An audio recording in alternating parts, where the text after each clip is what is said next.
चलिए, अनुच्छेद 20 हो चुका था, अनुच्छेद 19 हो चुका है और अनुच्छेद 20 से आज कंटिन्यू करेंगे। अनुच्छेद 20, अनुच्छेद 20 क्या है?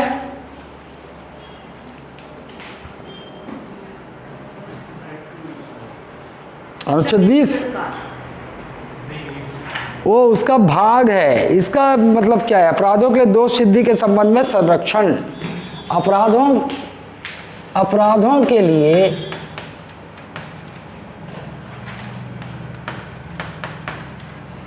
दोष सिद्धि के संबंध में संरक्षण,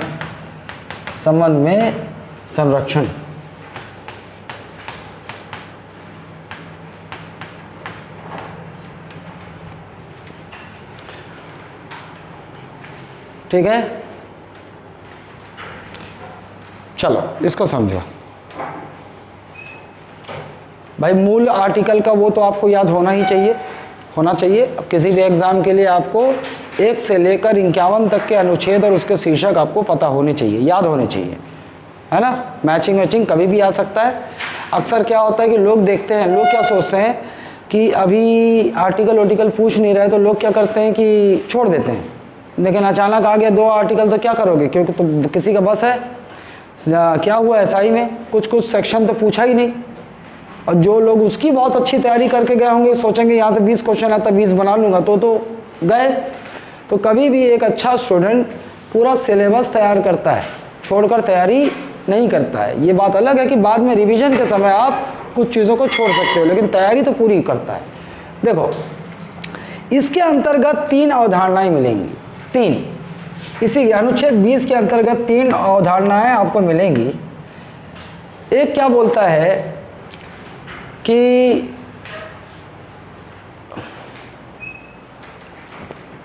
double jeopardy, protection against self,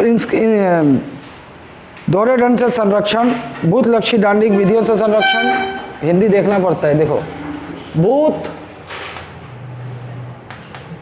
भूत लक्षी दांडिक विधियों से संरक्षण,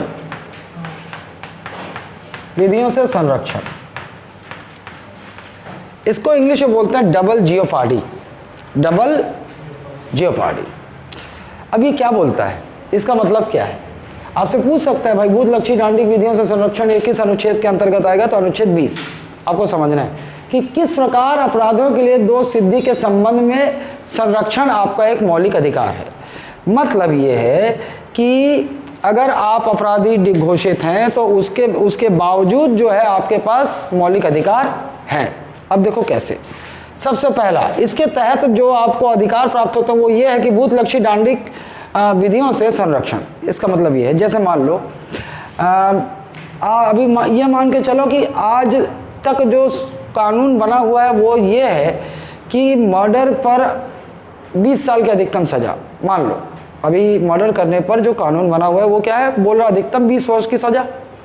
ठीक, अभी जो कानून बना हुआ है। और आज ही के दिन समारी डिकोस्टा ने टेटकू को घोप के मार दिया। ठीक, और कल क्या हुआ? अब उसको गिरफ्तारी हो गई है, लॉकअप में है। और कल क्या हुआ? कल संसद ने इस आईपीसी की धाराओं में, सीआरपीसी की धाराओं में संशोधन कर, इस विधि में संशोधन कर पलट दिया। एक नया कानून रिप्लेस कर दिया, एक नया कानून बना दिया, संशोधन कर दिया। बोला कि अब मर्डर पर फांसी, एक ही सजा है, फांसी। मान लो कानून में सुधार कर दिया, अब मर्डर करने पर केवल फांसी होगी।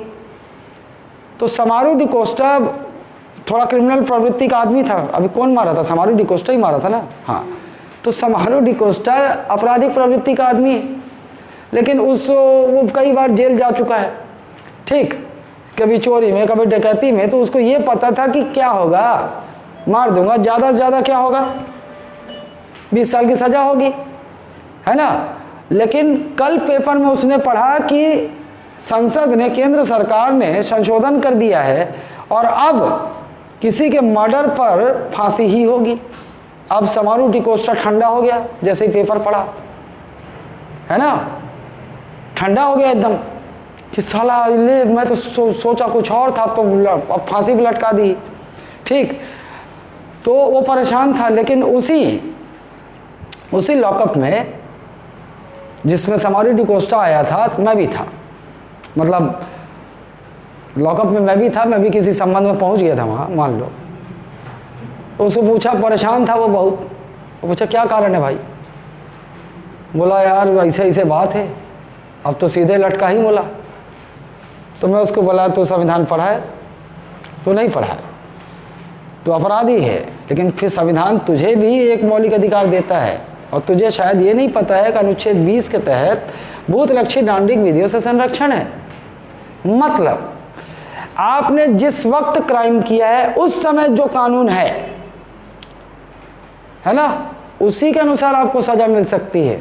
आपने क्राइम आज किया है और कल संसद उस विधि में संशोधन करके नया कानून बना देती है, तो वो आप पर अप्लाई नहीं होगा, क्योंकि जब उसने क्राइम किया था उस समय अधिकतम सजा क्या थी? 20 साल। इसलिए उसको फांसी नहीं होगी। लेकिन जब संसद ने पारित कर दिया और कोई डेट पर लागू कर दिया और उसके बाद जो भी क्राइम करेगा, अब वो फांसी उस पर लागू होगी। समझे? भूतलक्षी मतलब दांडिक विधियों से संरक्षण, मतलब जो अगर पीछे जाकर जो विधियां हैं, दांडिक विधियां जो हैं, वो पीछे जाकर लागू नहीं की जा सकती। पीछे जाकर समारोह डिकोस्टा ने आज क्राइम किया है और संसद चाहे कि उस कानून में संशोधन करके हम उसको पिछले 6 महीने से लागू कर दें, ऐसा नहीं होता। दांडिक विधियां पर ऐसा नहीं होता। समझ गए आप? जबकि जो कर विधियां होती है ना, कर कानून, संसद पता है आपको कर से संबंधित कानून भी बनाती है। कर कानून जबकि बैक डेट से पीछे से जाके, पीछे दिनांक से जाकर आज बनाए कानून, लेकिन उसको लागू पीछे जाकर किया जा सकता है। आज कानून बनेगा और उसमें लिख दिया जाएगा कि भैया कानून भले आज बन रहा है, लेकिन ये विधि पिछले 6 महीने से फलाना तारीख से लागू कर दी गई। अब अगर मान लो सामान्य भाषा में इसको समझाना हो तो मैं ऐसे बोल सकता हूँ, सरकार को ये पता हो गया कि भाई अभी जो कर कानून है उसका लाभ उठाकर, उसके लूप होल का लाभ उठाकर बहुत लोगों ने देश में हजारों करोड़ का घोटाला किया है, कर चुराया है। अब वो जो विधि थी कर कानून, उसके अनुसार जो है उनको पकड़ा नहीं जा सकता था, लेकिन सरकार को पता है कि लोगों ने घपला किया है, लेकिन उस कानून के हिसाब से सिद्ध नहीं किया जा सकता। तो सरकार ने अब कर कानून में जो जिसकी कमजोरी का फायदा उठाकर उन्होंने हजारों करोड़ों का घपला किया था, उसको सुधार दिया, संशोधन कर दिया। अब नया जो संशोधन हुआ उसके अनुसार वो लोग घेरे में आ जाएंगे, तो क्या कर सकते हैं? बैक डेट से लागू कर दिया। जब से घोटाला हुआ 6, अब सबको लपेटे में ले लेंगे। कर कानून बैक डेट से लागू किया जा सकता है, लेकिन दांडिक विधियां, दंड की विधियां ये बैक डेट से लागू नहीं की जा सकती। भूतलक्षी दांडिक विधियों से संरक्षण, समझ गए इसको आप? ठीक। दूसरा है नो सेल्फ इंक्रिमिनेशन या डबल जियोपार्डी। पहले बता दूं, दोहरे दंड से संरक्षण, दोहरे दंड से संरक्षण, दंड से संरक्षण। ये डबल जियोपार्डी ये है रे, ये है, ये क्या है? This is double jeopardy, this is double jeopardy in English term, jeopardy. और ये क्या है ना? भूतलक्षी दांडिक विधियों से संरक्षण, मतलब कि punitive laws they cannot be put into retrospective effect. उसमें इंग्लिश लिखा होगा ऐसे ही, रेट्रोस्पेक्टिवली, मतलब ये जो पनिशमेंट लॉ जो होते हैं इन्हें रेट्रोस्पेक्टिव इफेक्ट मतलब बैक डेट से लागू नहीं कर सकते। अब इसको देख लो, समझ लो, दोहरे दंड से संरक्षण भी प्राप्त है, मतलब इसको अंग्रेजी में बोलते हैं डबल जियोपार्डी। अब ये देखो, भारतीय कानून व्यवस्था के अनुसार एक व्यक्ति को एक अपराध के लिए केवल एक ही बार दंड दिया जा सकता है।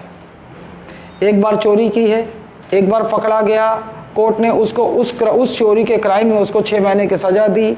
ठीक, ऐसा नहीं है कि फिर जो है उसी चोरी के लिए उसको 6 महीने की सजा काट चुका है, फिर से उसी क्राइम के लिए उसको सजा दी जाए। फिर दूसरी बार क्राइम करेगा, पहले समारू के यहाँ चोरी किया था, है ना, अब किसके यहाँ? रेचकी के यहाँ चोरी किया, तो रेचकी के यहाँ जो चोरी किया उसके लिए अलग से सजा होगी। समारू के लिए चोरी की सजा काट चुका है, दोबारा सजा नहीं दी जा सकती। ये हो गया। फिर ये देख लो, नो सेल्फ इंक्रिमिनेशन, इसको इंग्लिश में क्या बोलते हैं? No self incrimination. No self incrimination, है ना। इसका हिंदी वाला एक शब्द है तकनीकी, वो पता होना चाहिए आपको। ये है स्व अभिशंसन, अपने ही विरुद्ध गवाही देने से संरक्षण है सामान्य, लेकिन सामान्य शब्द है। अपने ही विरुद्ध गवाही देने से संरक्षण, अपने ही विरुद्ध गवाही देने से संरक्षण, विरुद्ध गवाही देने से संरक्षण,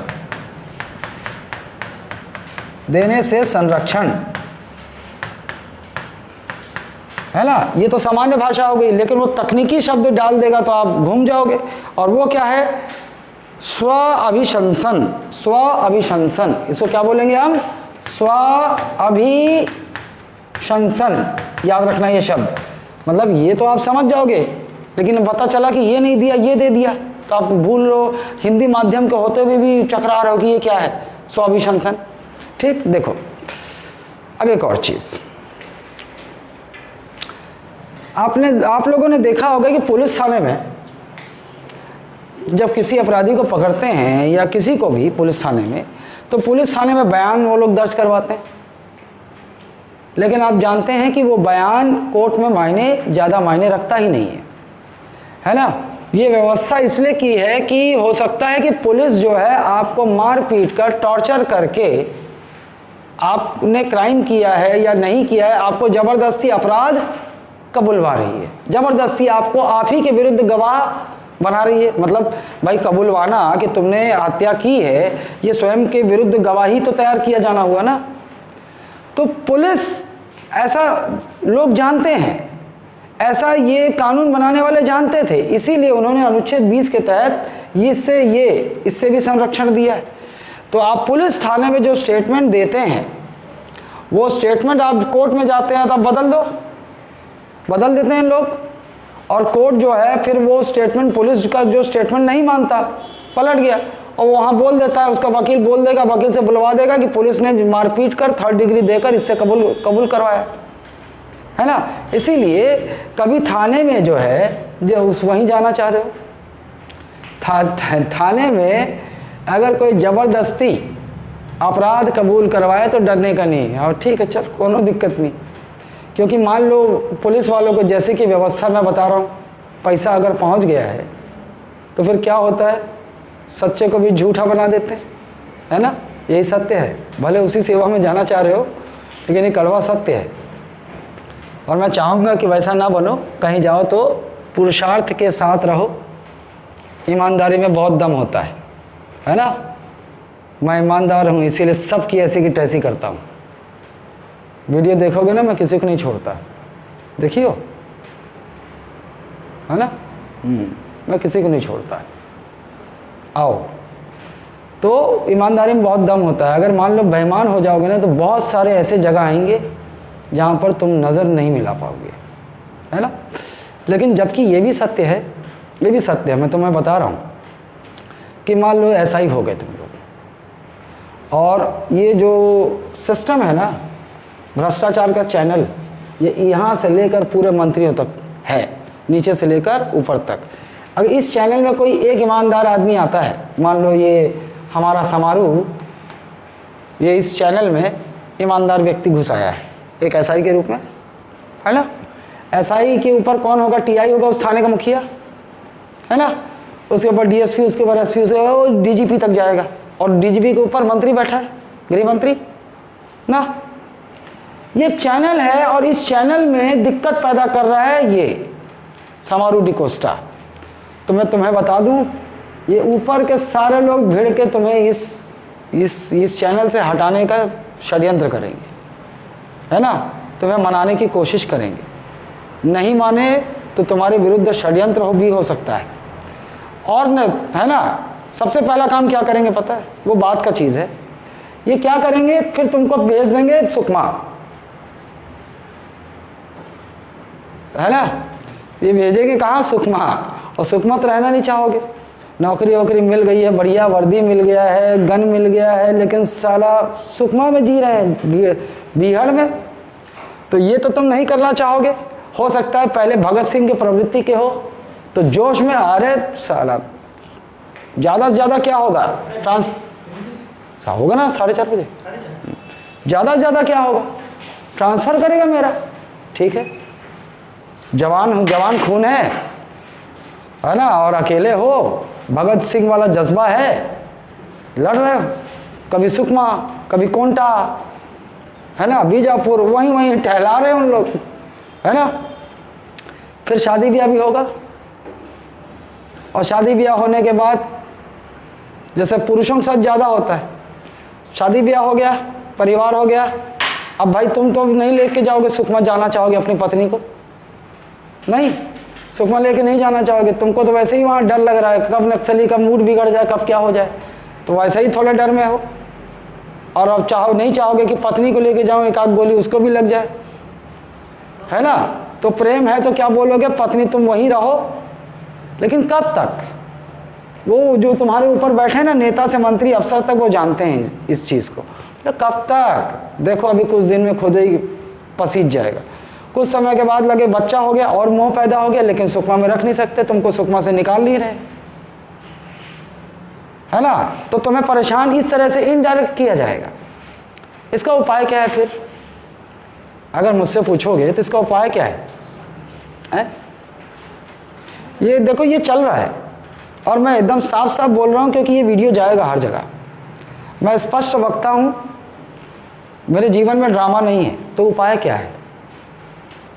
अब जैसे मैं चलना चाहता हूँ ऐसे चल सकते हो, बहुत अति उत्तम है, अति उत्तम है ना, बहुत बढ़िया है। मैं तुम्हारा बहुत बहुत कदर करूँगा कि साला कोई तो हुआ सिस्टम की ऐसी की तैसी करने वाला,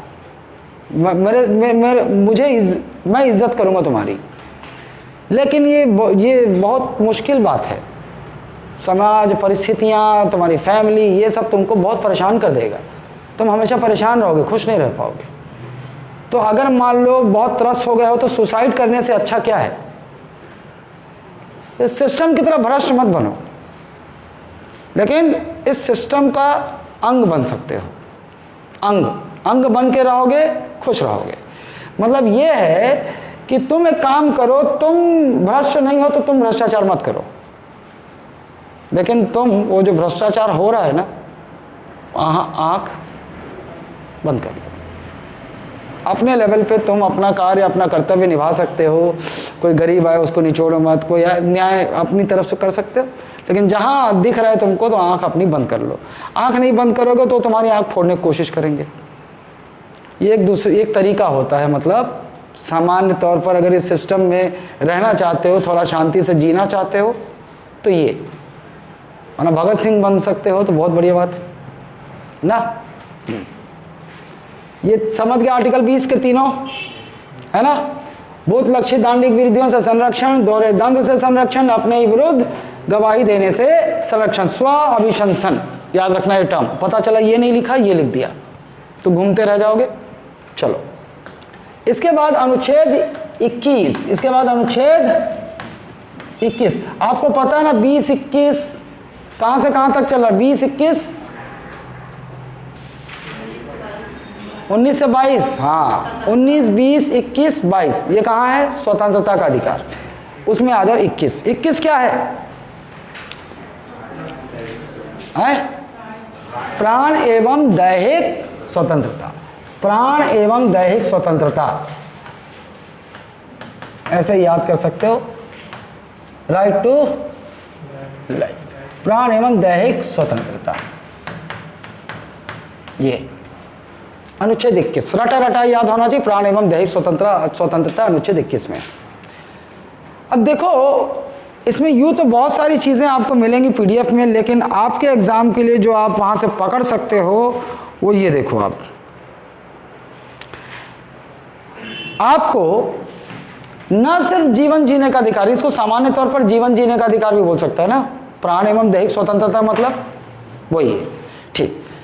ये अधिकार आपको मिलता है भैया। मतलब इसका अर्थ एक ऐसे भी समझ सकते हो कि आपका ये मौलिक अधिकार है कि आप जीवित रह सकें। आपको जीवन का अधिकार है, लेकिन इसका मतलब ये नहीं है फिर आप बोलोगे कि आप क्राइम कर रहे हो और जो है आपको फांसी नहीं हो सकती, आप जाके बोलोगे अबे मेरे को मौलिक अधिकार है, मेरे को जीवन जीने का अधिकार, मुझे फांसी नहीं दे सकता, ऐसा नहीं बोल सकते। क्योंकि ये यही कहता है कि यदि सिवाय दांडिक विधियों के, दांडिक विधि में अगर आपने कोई क्राइम किया है और उस विधि के अनुसार आपको फांसी की सजा होगी, आपके प्राण छीने जा सकते हैं, लेकिन इसके अलावा आपको जीवन जीने का अधिकार, आपको प्राणों एवं देह की स्वतंत्रता है, कोई आपके प्राण ऐसे हर नहीं सकता, यह आपका मौलिक अधिकार है। वैसे भी कोई किसी की जान लेता है, किसी के प्राण हरता है, जानते हो अपराध कायम हो जाएगा, उसे सजा मिलेगी, ये है। लेकिन अब मूल तत्व क्या है? अनुच्छेद 21 के तहत ये मौलिक अधिकार है आपको, लेकिन न सिर्फ आपको जीवन जीने का अधिकार है बल्कि ससम्मान जीवन जीने का अधिकार है। कैसा अधिकार है? ससम्मान। इसके लिए जो टर्म यूज करेगा वो ये है कि गरिमामयी जीवन जीने का अधिकार है आपको। केवल ऐसा नहीं है, जीते तो जानवर भी हैं, लेकिन ये मौलिक अधिकार जो कहता है वो आपका कि ऐसे नहीं है कि भाई आप जो है किसी तरह जी रहे हो, श्वास चल रही है तो वो आपका मौलिक अधिकार। आपको गरिमामयी जीवन जीने का अधिकार है, मतलब जो है आपको कोई इतना त्रस्त कर दे, अब ऐसा नहीं, आप जीवन जियोगे, आप गरिमा के साथ जियोगे, ये आपका मौलिक अधिकार है। कोई आपको एकदम धुतकार के ऐसे जीवन जीने को मजबूर नहीं कर सकता, तो भी वो भी अपराध है, आप जानते हो, ठीक। लेकिन यहाँ पर जो मेन पॉइंट है जो आपको याद रखना है, देखिएगा आप, हाल ही में कौन सा केस है? पुट्टा स्वामी। कौन सा केस? पुट्टा स्वामी केस। पुट्टा, वही ईयर वीयर रखने की जरूरत नहीं, पुट्टा स्वामी केस। पुट्टा स्वामी केस कब है? कौन सा ईयर है? 2009। पुट्टा 2009 में, 2009 कि 19 है? निजता का अधिकार। क्या इस केस में क्या बोला?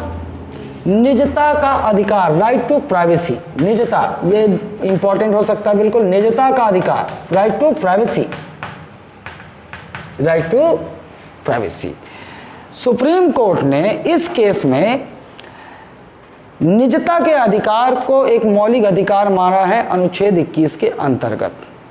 ध्यान रहे, संविधान में नहीं लिखा है ये, संविधान में नहीं लिखा, संविधान में तो ये लिखा है। ये सुप्रीम कोर्ट के अनुसार उन्होंने पुट्टा स्वामी केस में ये निर्णय दिया। निर्णय देते हुए ये कहा कि निजता का अधिकार एक मौलिक अधिकार है, और किसके तहत? अनुच्छेद 21 के तहत। ये ध्यान रखना। एक पुट्टा स्वामी केस पूछ सकता है आपसे, और निजता का अधिकार किस अनुच्छेद के तहत आपका मौलिक अधिकार माना गया है? माना गया है 21, ये याद रखना। अच्छा, केवल निजता का अधिकार है कि और भी चीजें हैं यहाँ पर? विदेश यात्रा करने का अधिकार, कभी आपने सॉल्व किया होगा तो देखा होगा, विदेश, एक और विदेश यात्रा का अधिकार। इसको भी सर्वोच्च न्यायालय ने जो है किसके अंतर्गत माना है? 21 के तहत आपका मौलिक अधिकार माना है, विदेश यात्रा का। तो ऐसे प्रश्न आ सकता है कि अनुच्छेद 21 के तहत इनमें से क्या आपका मौलिक अधिकार माना गया है, क्या नहीं माना गया है, ऐसा प्रश्न बिल्कुल आ सकता है। ये दोनों तो बिल्कुल याद रखें। और इसमें एक और है निशुल्क कानूनी सहायता का अधिकार। निशुल्क कानूनी सहायता का अधिकार, निशुल्क कानूनी सहायता का अधिकार, यह भी आपका एक मौलिक अधिकार माना गया। इसके अलावा आपके नोट्स में होगा भोजन का अधिकार, गोपनीयता का अधिकार, सूचना का अधिकार, ये भी आपके नोट्स में रहेगा, है ना। अब वो नोट्स में देखिएगा, पीडीएफ जो मैं भेजूंगा उसमें देखिएगा, लेकिन इनको आप ध्यान से एकदम रखो। ये जो है आपके अनुच्छेद 21 के तहत सर्वोच्च न्यायालय द्वारा, देखो पुट्टा स्वामी केस केवल इससे रिलेटेड है ना। ये कौन से केस में दिया? मेनका गांधी, मेनका गांधी केस, है ना, मेनका गांधी केस। लेकिन इतना डीप नहीं जाएगा आप लोगों को उसमें, मेनका गांधी केस ही होगा। हाँ, मेनका गांधी केस। ये जो विदेश यात्रा का अधिकार, निःशुल्क कानूनी सहायता का अधिकार, भोजन का अधिकार, सूचना, ये सब क्या है? मेनका गांधी जो केस चल रहा था सुप्रीम कोर्ट में, उस केस की सुनवाई के दौरान सुप्रीम कोर्ट ने इन्हें अनुच्छेद 21 के तहत मौलिक अधिकार माना है। और पुट्टा स्वामी वाला केस चल रहा था, उसमें सुप्रीम कोर्ट ने निजता का अधिकार माना है। ठीक है,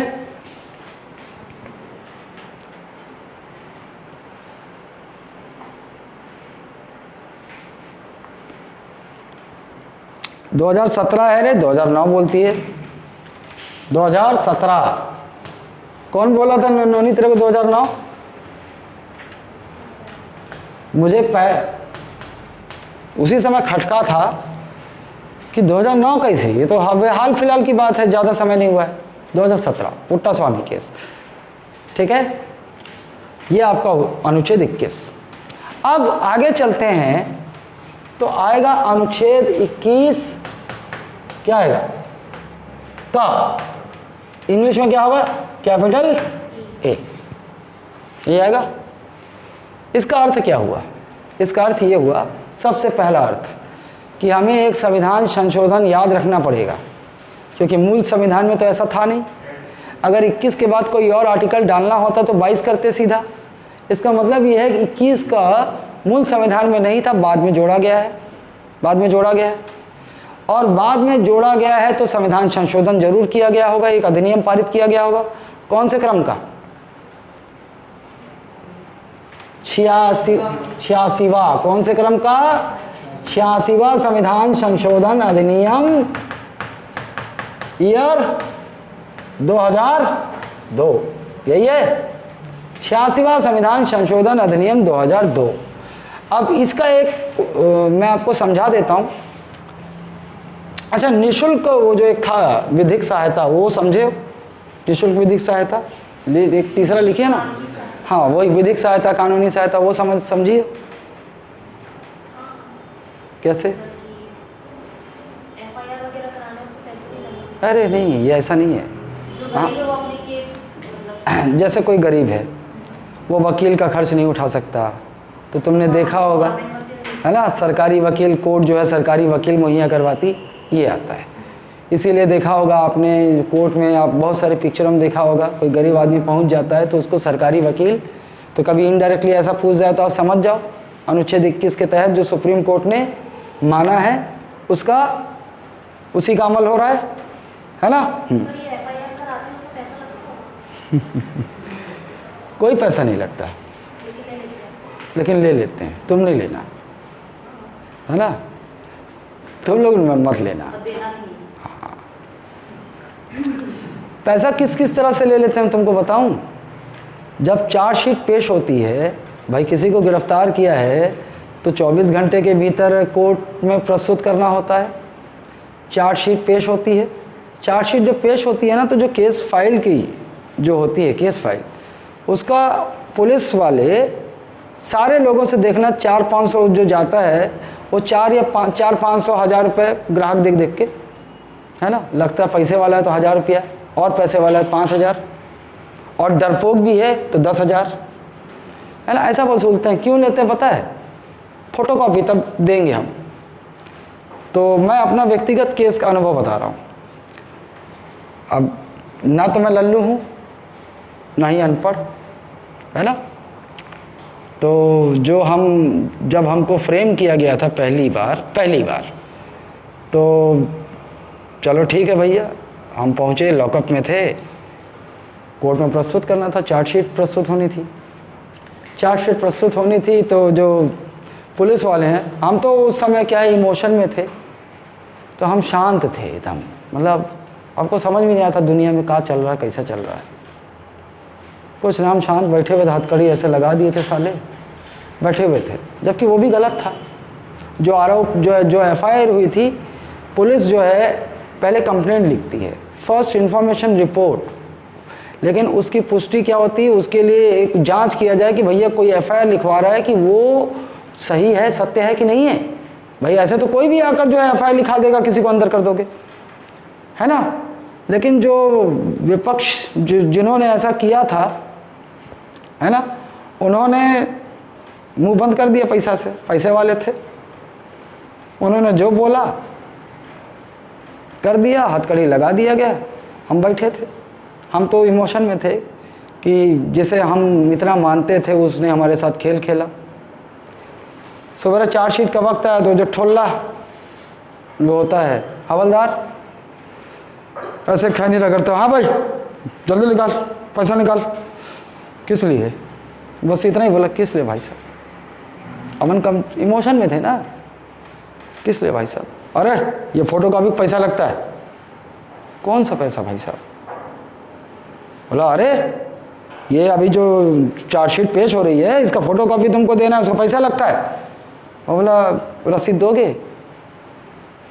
बोला अरे पागल है, गाली दिया मेरे को। गाली नहीं दे सकता जो गाली दिया था वो, गाली दिया, पागल है। तब तक वहाँ से एक एएसआई साहब निकल रहे थे। अरे साहब इसको बताओ कि फोटो कॉपी पैसा लगता है। वो भी बोला अरे पैसा दो इसको। वैसे चल दिया, निकल दिया, चलते बना वो। फिर बोला समझ गया ना, निकाल। पैसा तो नहीं है भाई साहब। मांगा पैसा, मांगा, मैंने रसीद दोगे? बोला अरे फिर तू पागल है, पुलिस वाले से रसीद मांगेगा? बोला मैं तो राष्ट्रपति से रसीद मांग लूँ। रसीद दो, देता हूँ, है ना। थोड़े देर बाद मेरा दिमाग गर्म हो गया। मैं बोला एक झापड़ मारूंगा तेरे को यहीं। तू मेरे को कानून सिखाएगा? मैं कुछ बोल नहीं रहा हूं तो तू का मेरे को झकला समझा रे? ये पुलिस डिपार्टमेंट का काम है। वो मुझे मिलेगा वो फ्री ऑफ कॉस्ट मिलेगा। कौन सा रसीद? हर अपराधी जो जाता है ना, ये चार्जशीट की कॉपी के रूप में पैसा वसूली करते हैं। तुम थाने में जाओगे तो थाने में तुमसे बोला जाएगा, जैसे जाओगे ना जो कम पढ़ा लिखा है या डर रहा है, डरपोक आदमी है, तो उससे बोला जाएगा अरे जाओ वो ले आ, फोटो कॉपी बंडल ले आ। पेपर नहीं है, एफआईआर लिखने के लिए पेपर नहीं है, फोटो कॉपी बंडल। उससे बोलेंगे, वो जाएगा, हाँ मैडम आओ जाता हूँ। वो गया उधर से फोटो कॉपी बंडल उससे ले आए, और उधर पुलिस के खाते में एंट्री हो गई कि फोटो कॉपी बंडल आया आज 200 रुपया, है ना। फिर अगर सख्त हो गया है, सीसीटीवी कैमरा लग गया है, तो फिर इशारे से समझ जाएगा, ऐसे घुमाओ कि सामने वाला खुद समझ जाए कि पैसा चाहिए। आप देखना पुलिस थाने, कचहरी, कोर्ट, ये सब के बाहर चाय के ठेले बहुत होते हैं। कोई ना कोई चाय का ठेला आसपास होगा या पान ठेला होगा। इशारे से बोल दिया जाता है वहाँ दे आओ, वहाँ जाओ, समझ जाओगे, तुम्हारा पैसा वहाँ जमा हो जाता है। कभी रेट भी पड़े तो तुम्हारे पास पैसा नहीं निकले। अब मान लो ठीक है तो फिर सीधे कुछ नहीं होता, वो फाइल जो है, फाइल में स्टाइल से जो है पैसा, कैमरा नहीं है तो रखवा दिया जाएगा फाइल में। तो ये जो जिस तंत्र में आप जाना चाहते हैं ना, ये गू है ये। और मैं हतोत्साहित नहीं कर रहा हूँ तुम लोगों को, भाई कोई नौकरी तो चाहिए ना तुमको, तुम सेवा करना चाहते हो, तुम अपनी ओर से ईमानदारी से अपना कर्तव्य निभा सकते हो, तो उससे अच्छी बात और क्या है। हजारों जो बैठे हुए हैं भ्रष्ट तंत्र, उसमें तो तुम जाओगे तो तुम तो किसी की मदद करोगे। कोई गरीब आएगा न्याय के लिए, उसकी मदद, क्योंकि न्याय की पहली सीढ़ी यहीं से शुरू होती है, और न्याय की पहली ही सीढ़ी सबसे ज़्यादा भ्रष्ट है। यहीं पे खेल होते हैं, पैसे देकर फर्जी एफआईआर दर्ज होती है, पैसे देकर अपराधियों को बचाया जाता है। सब तुमको हंसी आएगा। ये बड़े बड़े क्रिमिनल थाने में जाते हैं ना, स्टाइल से जाते हैं, देखना 2-4 चेले लेके ऐसे जाते हैं, और वो जो सामने जो पुलिस वाले होते हैं ना, वो जो बैठे होते हैं ऐसा खड़े हो जाते हैं, वो खड़े हो जाते हैं, अरे बहुत दिनों बाद आए, चाय मंगाओ, चाय और समोसा वोसा मंगाया जाता है, वो बैठेगा आराम से। जानते हो क्यों ऐसा, उसका सत्कार ऐसा होता है। हर महीने उसका पैसा पहुंचता है, उससे वसूली की जाती है, वो पैसा पहुंचता है। शहर में क्यों गांजा, अफीम, सबको पता है कि कहाँ गांजा बिक रहा है, कहाँ पर सट्टा खिलाया जा रहा है, कहाँ पे जो है वैश्यावृत्ति हो रही है, सबको पता है। पुलिस वालों को सबसे पहले पता होता है। एक नया अफसर आएगा, देखना एक नया एसपी आता है, बहुत हड़कंप मचाता है, देखना बहुत सारी कार्रवाइयाँ होती हैं अचानक तुमको, और जनता को एक उम्मीद आता है कि नया अफसर आया है, ये सारे अपराधियों को धरपकड़ कर रहा है। लेकिन तुमको 1 महीने बाद फिर वही सिस्टम नज़र आता है, फिर वही गांजा बिकता नजर आएगा, फिर वही सट्टा खेला जाता नजर आएगा। जानते हो ऐसा क्यों किया जाता है? ये बताने के लिए कि जान लो मैं हूं तुम्हारा नया अफसर, है ना। और सख्त कार्रवाई किया मतलब ज़्यादा पैसा पहुंचना चाहिए। मतलब यह है कि पुराना जो तुम्हारा चल रहा था वो कम है, ज़्यादा पहुंचना चाहिए। और बता देता हूं, दिखावे के लिए आप लोगों को कार्रवाई होती है, दिखावे के लिए कार्रवाई होती है। आपको पता है गांजा पकड़ा गया, सर जुआ खेलते पकड़े गए। मैं देखा हूँ, मैं सच्चाई बताता हूँ तुमको, हमारा जो व्यवस्था है वो कैसा है। जहाँ रेड मारे थे वहाँ पकड़ाया 5 लाख, है ना, 5 लाख पकड़ाया। और सुबेरे न्यूज़पेपर में जो खबर आई उसमें बोला कि जुआ खेलते 5 अपराधी पकड़ाए गए, जिसमें 5,776 रुपये पुलिस ने बरामद किए। कितना रुपया? वो आंकड़ा भी ऐसा लिखा जाएगा कि 1-1 रुपये का पुलिस हिसाब दे रही है, देखो सच्चाई लगे उससे। 5,676 रुपये पुलिस ने पकड़े और उनका फोटो के साथ ऐसे छप जाएगा फोटो। आम जनता कार्रवाई कर रही। फिर आपको बीच में खबर आएगी कि पुलिस ने फलाने जगह पर गांजा बेचते हुए इतने लोगों को पकड़ा, सट्टा पट्टी लिखते हुए इतने लोगों को पकड़ा, है ना। लेकिन आपको पता है वो सुबह वो सब सेटिंग होती है। और आप देखेंगे किसी किसी इलाके में जाएंगे, जैसे पीछे इलाका है वहाँ जाएंगे, तुरंत वहाँ धर पकड़ करेंगे। जो गांजा बेचते हैं ना वहाँ धर पकड़ करेंगे, पकड़ के ले जाएंगे। मोहल्ले वालों को लगेगा कि सब गांजा वाले को पकड़ के ये लोग ले जा रहे हैं। शाम को तुमको घूमता नजर आएगा, वहीं गांजा बेचते हैं। असल में वो पकड़ा क्यों गया था? लब है बहुत दिन हो गया, पैसा वैसे नहीं पहुंचा रहा है। एक कोने में ले जाएंगे गाड़ी में बैठा के, वहाँ सेटलमेंट हो जाएगा और शाम को फिर वापस गांजा बेचते नजर आएगा। इस तंत्र में हम जी रहे हैं हमको, लेकिन जो दिखाया जाता है हम उसे सत्य मानते हैं, है ना। और बता दूंगा डिटेल ना, लेकिन तो तुमको खुद पता चल जाएगा। सेवा में पहुंचोगे तो तुमको नए नए तरीके वहाँ बताए जाएंगे।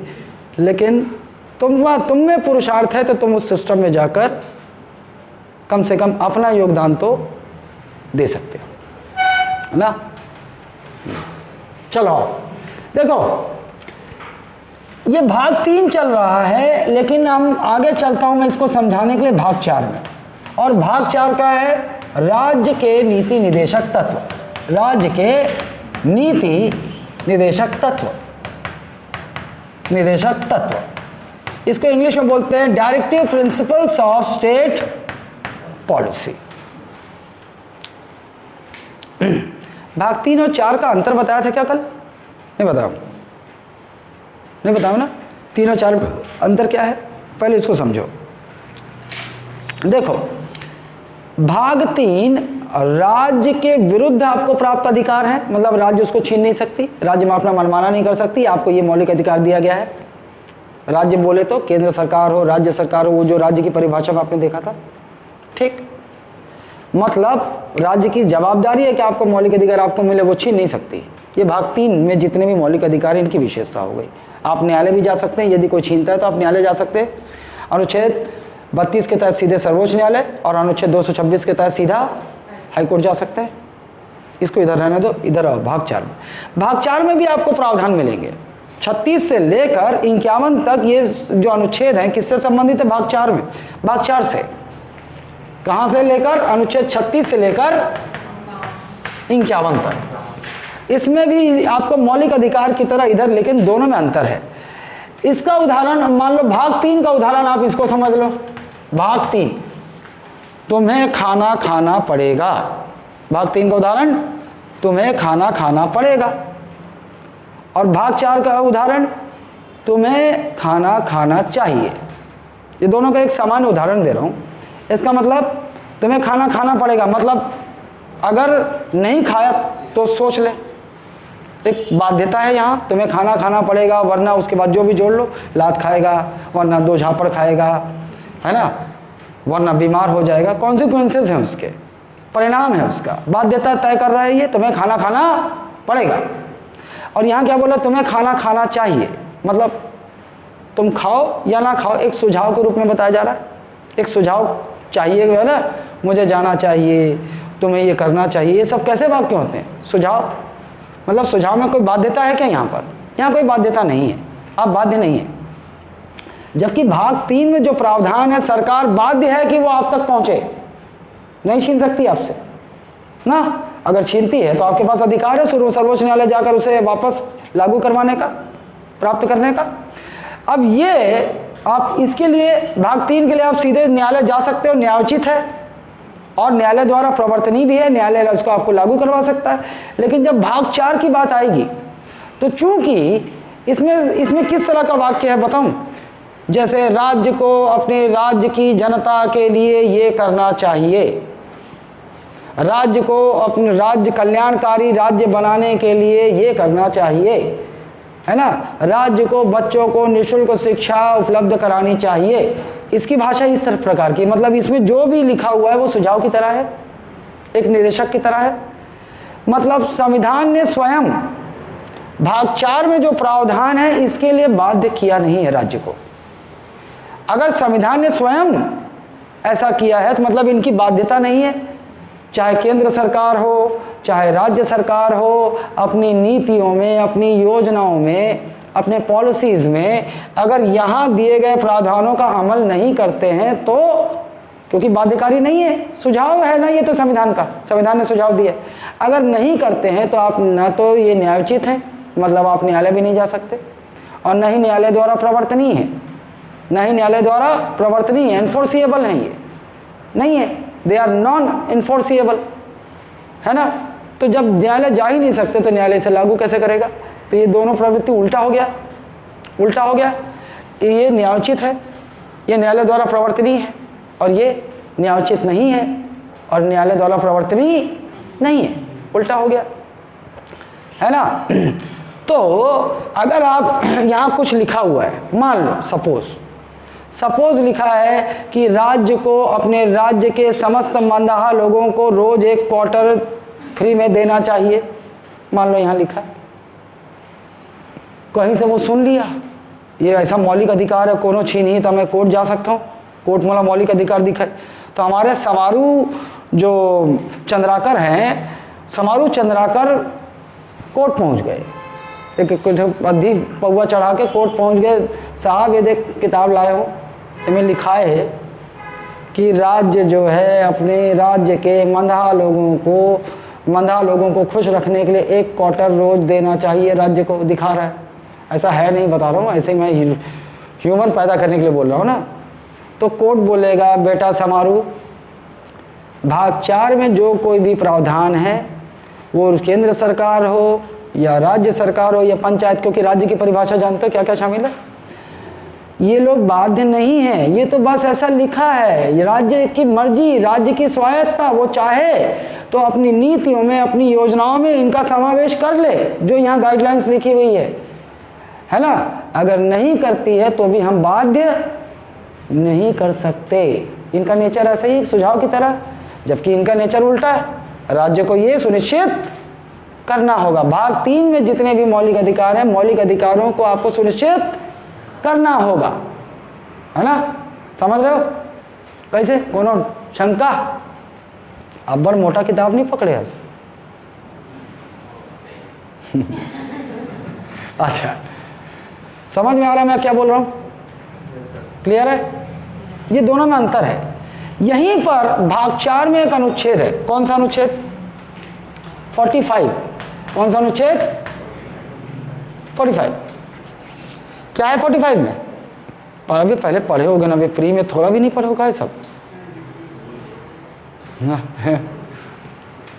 देखो यहां पर क्या बोल रहा है, 0 से 6 वर्ष तक के बच्चों, 0 से 6 वर्ष तक के बच्चों को शिक्षा प्रदान करवानी चाहिए, राज्य को प्राइमरी शिक्षा प्रदान करवानी चाहिए। असल में शिक्षा था, हाँ रुको वही तो आ रहा हूँ मैं। नेशनल राज्य को अपने राज्य में जो है 0 से 6 वर्ष के बच्चों को उचित देखभाल और शिक्षा पहुँचानी चाहिए, ठीक। ये 45 में शुरू से है, मूल संविधान में है। लेकिन क्या हुआ, ये 2002 में ये जो विषय वस्तु है ना, इसमें कुछ परिवर्तन किया गया। 45 में ये विषय वस्तु यही है, लेकिन इस 45 के ही विषय वस्तु को पकड़ा गया और इसे भाग 3 में अनुच्छेद 21 क में कुछ संशोधन के साथ डाला गया। क्या किया गया? यहाँ किया गया पहले तो 0 से 6 को 6 से 14 किया और लिखा कि 6 से 14 वर्ष तक के बच्चों को निःशुल्क प्राइमरी शिक्षा का अधिकार। समझ रहे हो? मौलिक अधिकार। यहाँ मौलिक क्या मौलिक अधिकार है इसमें? अनुच्छेद 21 का में 6 से 14 वर्ष के बच्चों को निःशुल्क प्राइमरी शिक्षा। ठीक, निःशुल्क प्राइमरी शिक्षा याद रहेगा। अनुच्छेद 21 का में क्या है, 6 से 14 याद रहे। अब सवाल ये भी पैदा हुआ कि समारू का बेटा दुधारू, समारू तो अपने दारू में बिजी रहता है, उसको तो कोई मतलब अनपढ़ है और कोई परिवार की चिंता नहीं, लेकिन उसका बुधारू जो है 8 साल का हो गया है और आज तक स्कूल का मुंह नहीं देखा है। समारू उसको कभी ले ही नहीं गया ना।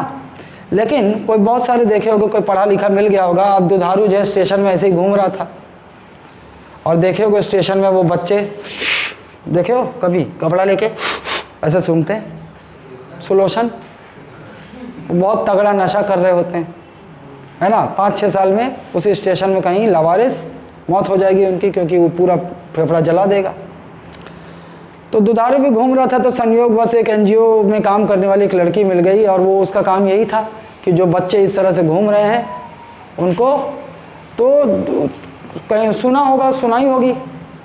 अब लेकिन दुधारू जो है भले ही 8 वर्ष में सुलोशन सूंघना सीख गया, लेकिन मौलिक अधिकार उसको कहाँ समझ में आएगा। 8 वर्ष का, एक तो स्कूल भी नहीं गया, जानता भी नहीं। तो भाई 6 से 14 वर्ष का बच्चा को अगर उसको निःशुल्क शिक्षा, उसका मौलिक अधिकार है, नहीं मिल पा रहा है ना। अब बच्चा थोड़ी जाके वहाँ हाफ पैंट पहन के जाके सरकार मोर मौलिक अधिकार दो, 6 से 14 साल के हो, मोला प्राइमरी शिक्षा दो, ऐसा वो बच्चा जाके कैसे बोलेगा, है ना। यहाँ तो शामिल कर दिया गया भैया कि 6 से 14 वर्ष के बच्चों को निःशुल्क प्राइमरी शिक्षा का मौलिक अधिकार है, मिलना चाहिए उनको। लेकिन बच्चा जाके तो अपना मौलिक अधिकार क्लेम करेगा नहीं, कर सकेगा क्या। तो एक काम किया गया, बोला गया इसी संविधान संशोधन में एक इसके विषय वस्तु को ठीक करके यहाँ डाला गया 21 का में, और एक और जगह डाला गया, कहाँ,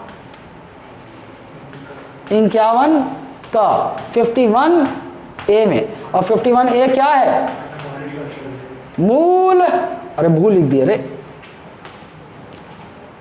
मूल कर्तव्य।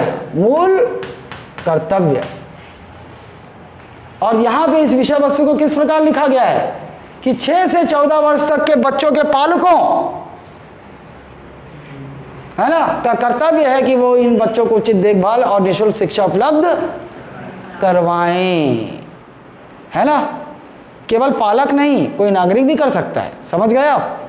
तो भैया बच्चा तो जाके क्लेम नहीं कर सके मौलिक अधिकार दो, तो ये जिम्मेदारी, ये कर्तव्य भी निश्चित किया गया अनुच्छेद 51 का में कि 6 से 14 वर्ष के बच्चों को उनके पालकों और जो आसपास है उनका कर्तव्य होगा कि ऐसे बच्चों को वो निःशुल्क शिक्षा उपलब्ध करवाने के लिए उनका कर्तव्य है, उचित देखभाल करें और ले जाएं। आप स्कूल ले जा सकते हो, संविधान ने आपको ये कर्तव्य दिया है। इस प्रकार वो जो अनुच्छेद 45 भाग 4 के अनुच्छेद 45 में 0 से 6 वर्ष तक के बच्चों की शिक्षा का जो प्रावधान था, इस विषय वस्तु को यही रहने दिया गया। यहाँ से संशोधन किया गया, 6 से 14 कर दिया गया, और 21 का में जो है एक मौलिक अधिकार बन गया और 51 का में एक मूल कर्तव्य बन गया।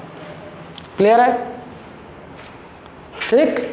ये 21 हो गया। फिर आ जाओ 22, protection against arrest and detention in certain cases. Hindi क्या है, मैं देख लेता हूँ एक बार कि आप लोगों को कुछ दशाओं में गिरफ्तारी एवं निरोध से संरक्षण। चलो इसको देखो, अनुच्छेद अब 22 आ गया, गिरफ्तारी एवं निरोध से संरक्षण। गिरफ्तारी एवं निरोध से संरक्षण,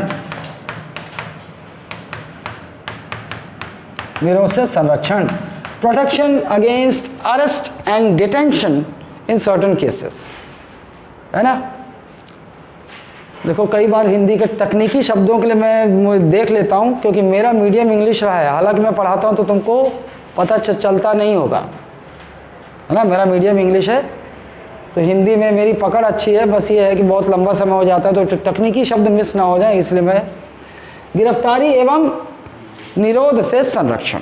अब देखो अनुच्छेद 22 के तहत एक और मौलिक अधिकार, आप लोगों ने सुना होगा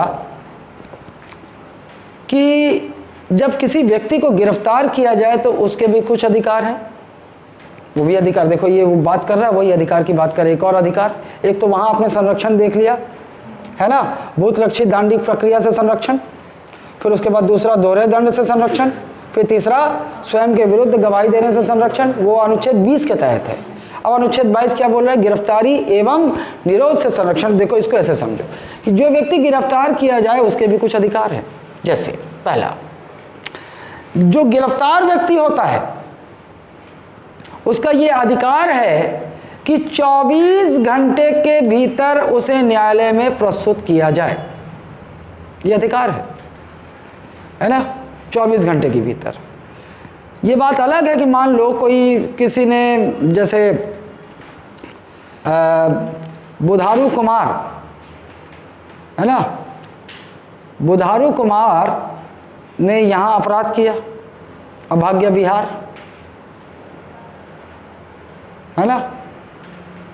ये हमारे यहाँ जो बहुत सारे क्राइम देखे होंगे ये होते हैं, इसका तार कहाँ से जुड़ा होता है? लगभग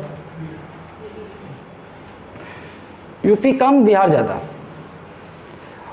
यूपी थोड़ा संपन्न है, बिहार क्या है कि खचाखच पैदा करते हैं साले, रोटी होता नहीं, है ना। तो क्या करें फिर? यही सब आया बाया देख रहे हो, तो गाँव अपन सोचते हैं अनपढ़ है उधर, लेकिन वो अनपढ़ सोचो साइबर क्राइम का शुरुआत किया है यहाँ। और आज देख लो आप, रोज कितने लोग ठगे जाते हैं। वो गांव का नाम क्या है यार? हाँ, जामतारा, झारखंड में है ये, पहले बिहार में ही था, अब अलग हो गया, तो बिहार की थोड़ी इज्जत बच गई। क्यों बिहार के लोग बदनाम हैं? पता है यूपी और बिहार के लोग बदनाम क्यों हैं? क्योंकि यहाँ के कुछ छिछोरे जब दूसरे राज्य जाते हैं तो ये वहाँ पर सीधे साधे लोगों पर चढ़ाई करके उन्हें डराते हैं, और डरा कर ज़मीनें कब्जा कर लेते हैं, या इस तरह की वारदात करते हैं, क्राइम करते हैं, अपना वर्चस्व स्थापित करने की कोशिश करते हैं, इसलिए बदनाम होते हैं। हम छत्तीसगढ़ी, देखो मैं खुद, ऐसा नहीं है कि मैं मिक्स हूँ, हाँ, मतलब हमारे पिताश्री वहाँ के माँ तो मेरी यही मोहल्ला, मैं भी यहीं पैदा हुआ मोहल्ला, ठीक। तो छत्तीसगढ़ की एक खास बात है, छत्तीसगढ़ के लोग सीधे होते हैं आमतौर पे ना, सबकी बात नहीं कर रहा हूँ, हरामजादे हर राज्य में होते हैं, हर जाति में होते हैं, हर धर्म में होते हैं, लेकिन राज्य की बात कर रहा हूँ, आमतौर पे छत्तीसगढ़ के लोग सीधे होते हैं। ये बात अलग है कि दारू पीने में माहिर और लूटने में माहिर भी होते हैं, वो अलग बात है, क्योंकि सबसे ज़्यादा दारू की खपत छत्तीसगढ़ राज्य की ही है। यहाँ पर ज़मीन बेचकर भी दारू पीने का रिवाज है। और एक और रिवाज है, दारू पियो, खूब पियो, जैसे ही क्वार्टर का पैसा आए काम धाम छोड़ दो, दारू पियो, और फिर बीवी घर चलाएगी, ये जिम्मेदारी बीवी पर छोड़ दी जाती है, बीवी घर चलाएगी, चाहे बर्तन मांजे चाहे जो करे, और पुरुष जो है दारू पी के धुत पड़ा रहता है ना, ये भी रिवाज है। लेकिन ये भी सत्य है कि लल्लू होते हैं, ये कहीं जाकर बाहर जाकर गुंडागर्दी नहीं करते, लेकिन दूसरे राज्यों से, खासकर यूपी और बिहार से जो यहाँ आते हैं, वो इसी लल्लूपन का, इसी सीधाई का फ़ायदा उठाते हैं और डरा कर वर्चस्व स्थापित करके शोषण करते हैं, इसलिए बदनाम है। और सिर्फ यहीं की बात नहीं है, वो जहाँ भी जाते हैं थोड़ा कलाकारी, क्योंकि वहाँ की जो आबो हवा है वो इसी तरह की कि वहाँ लड़ो भिड़ो वाला, एक इतिहास तो जानते हो, लड़ो भिड़ो, तो सीधा साधा शरीफ व्यक्ति वहाँ सर्वाइव नहीं कर पाएगा। तो वहाँ सभी की आदत वैसी होती, और देखना है कि बोली में सबके कड़ापन रहेगा। तो क्या होता है कि वो अगर सामान्य भी बोल रहा होगा, सामने वाला लगता है मेरे डांट रहा है, तो वो डरता है। अब वो डर रहा है तो सामने वाला चढ़ेगा, तुम डरोगे तो सामने वाला चढ़ाई करेगा, ये स्थिति हो जाती है, ठीक है। देखो पहला चीज़ क्या, 24 घंटे के भीतर, गिरफ्तारी के वक्त से 24 घंटे के भीतर न्यायालय में प्रस्तुत आपको करना पड़ेगा पुलिस वालों को, ये आपका अधिकार है। लेकिन मान लो वही बुधारू जो यहाँ से क्राइम करके भाग के बिहार में बैठा है, यहाँ की पुलिस वहाँ गई और वहाँ गिरफ्तार की उसको, बिहार में गिरफ्तार की है, और तो गिरफ्तार वहाँ की, तो मान लो ट्रेन में, अब पुलिस वालों को इतना पैसा तो होता नहीं कि फ्लाइट में वो अपराधी को लेके आए वहाँ से, ना। तो ये क्या करेंगे, फिर वही जनरल ट्रेन व्रेन में बैठा के हथकड़ी लगा के बाद में उसके कैसे भी लाएंगे, वहाँ लेके आएंगे। हालांकि पुलिस से अगर पैसा ज़्यादा भी रिलीज़ होता होगा तो वहाँ भी बोलेंगे अमन एसी में आया है ना, तो कहते पैसा लगी, अपना बिल जैसा भी हो बना लेंगे। वहाँ से लेके आए, लेकिन साला लेके वहाँ से गिरफ्तारी के समय उस दिन नोट हो गई जहाँ से गिरफ्तार किया गया। जिस समय गिरफ्तार किया गया सोमवार को रात को 11 बजे उसे उसकी गिरफ्तारी का समय नोट कर दिया गया, गिरफ्तारी हो गई है, सूचना मिल गई। लेकिन पता चला कि अगली रात 12 बजे वो यहाँ दुर्ग पहुँच रहे हैं पुलिस वाले उसको लेके, तो 24 घंटे से ज़्यादा हो गया। तो ऐसी अवस्था, ऐसी दशा के लिए भी ऐसा है कि मान लो इसमें यात्रा का समय नहीं जोड़ा जाता। इस 24 घंटे में जो गिरफ्तारी से 24 घंटे के भीतर न्यायालय में प्रस्तुत करने का ये जो प्रावधान है अनुच्छेद 22 में, ये यात्रा का समय काउंट नहीं किया जाता। फिर वो जो 1 घंटा हुआ, 25 घंटे लगा है, तो 1 घंटे उसके बाद वहाँ से समय काउंट होगा 24 घंटे का। ये पहला हो गया। दूसरा, आपको पुलिस गिरफ्तार कर लेती है तो आप वहाँ थाने में जाकर बोल सकते हैं, बिल्कुल आपका अधिकार है। आपको जो है आपके वकील करने का, आपके वकील से परामर्श करने का बिल्कुल आपको अधिकार है, विधिक सहायता का अधिकार है आपको। आप बिल्कुल देखे होंगे पिक्चरों में, जैसे पुलिस गिरफ्तार करने आती है तो let me talk to my lawyer, police आपको वहाँ रोक नहीं सकती, ये आपका मौलिक अधिकार है, आपको नहीं रोक सकती, है ना। और थोड़ा अंग्रेजी बोल दोगे तो थोड़ा वो भी सख्ते में आ जाते हैं, अरे मतलब अंग्रेजी बोलता है, जानता होता होगा, प्रॉब्लम क्रिएट कर देगा। तो वो लोग भी आदमी देख के चढ़ते हैं, है ना। जैसे कोई आया गिरफ्तार करने, आपको इस अपराध में गिरफ्तार किया जाता है, तो आपके 2 अधिकार की बात कर रहा हूँ। एक, आप पूछोगे कि किस जुर्म में मुझे गिरफ्तार किया जा रहा है, कारण, गिरफ्तारी का कारण बताना होगा पुलिस को, गिरफ्तारी का कारण बताना होगा, ये भी यही है, ठीक।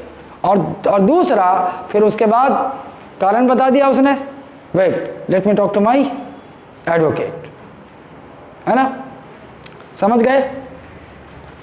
बैरिस्टर, लॉयर, एडवोकेट, अंतर जानते हो क्या है?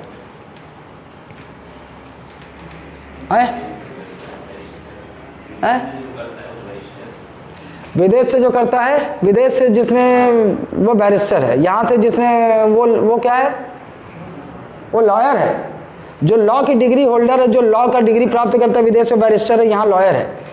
और एडवोकेट किसको बोलते हैं फिर? जो प्रैक्टिस करता है, जो मतलब प्रैक्टिस नहीं, ऐसा बोलो, जो बार काउंसिल में रजिस्टर्ड होता है, जिसको लाइसेंस होता है कि वो अब कोर्ट में प्रैक्टिस कर सकता है, वो होता है एडवोकेट, है ना। लॉयर का मतलब वो वकील नहीं होगा जो वहाँ प्रैक्टिस करता होगा, वो लॉ का ज्ञाता है, उसने विधि की पढ़ाई की है ना। एडवोकेट, उसे पास लाइसेंस होगा, आपका केस कोर्ट में लड़ेगा। अच्छा, ये क्लियर है, लिखने की ज़रूरत तो नहीं है। 3 चीज़ें हैं, कौन कौन सी?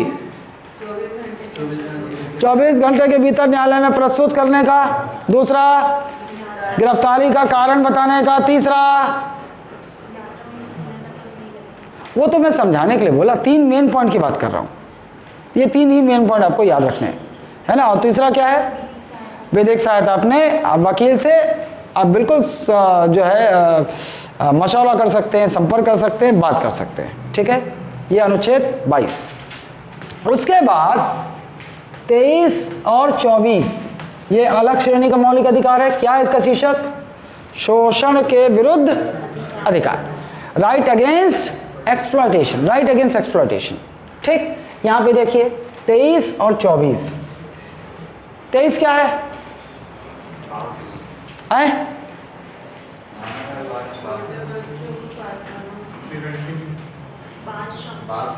बाल श्रम, वो इधर है जो बोल रहा है, जो ये क्या है? बालकों के जो, ऐसे शॉर्ट में लोग ऐसा याद रख लोगे तो ये भी चलेगा, क्योंकि आपको तो ठीक करना है ना। बाल श्रम यहाँ रख लो, यहाँ मानव व्यापार कर लो, यहाँ मानव दुर्व्यापार, मानव व्यापार नहीं भाई, मानव दुर्व्यापार, है ना। मानव व्यापार, मानव दुर्व्यापार, ऐसे शॉर्ट में। 23 में क्या है? बाल श्रम, बाल श्रम पर रोक, मूलतः क्या, मूल क्या है? बाल श्रम पर रोक, और उधर क्या है? मानव दुर्व्यापार पर रोक। शॉर्ट में याद रखने के लिए, क्योंकि आपको तो ठीक करना है ना, एसआई में लिखना थोड़ी है जीएस में, ठीक। अच्छा, अब देखो ये बोलता है कि बच्चों को खतरनाक कार्यों में के नियोजन में नहीं लगाना है, उस पर रोक एक मौलिक अधिकार है बच्चों का, है ना। बच्चों को जो है वो जो जैसे आपका chemical factory, fire cracker factory, इन सब जगह खतरनाक जहाँ इनको खतरा है, ऐसे में ये उनका मौलिक अधिकार के वहाँ बिल्कुल ना लगाया जाए। एक ही हो गया 23, 24 आ जाओ।